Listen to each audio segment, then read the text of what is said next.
SMA Negeri 5 Palembang menjadi sekolah pembuka pada event Sang Juara Payo ke Museum 2024.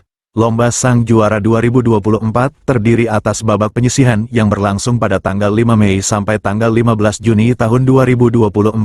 Farel dan Angel melaju ke grand final tanggal 20 Juni mendatang setelah berhasil menjawab pertanyaan kedua.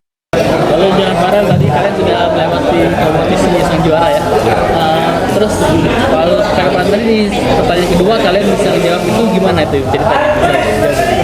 Itu kan awalnya pertanyaan itu tuh tentang salah satu syarat untuk di museum harus ada alamat yang tepat, yang benar. Di situ Angel jawab salah karena menurut Angel masalah alamat museum itu tidak terlalu dipermasalahkan. Kalau Farel kenapa jawab salah? Tapi tangan Farel tiba-tiba ngangkat yang salah. Jadi Farel ngikutin feeling sama ngikutin hati. Kalau itu kalian tahu nggak itu kalian bakal maju seperti ini?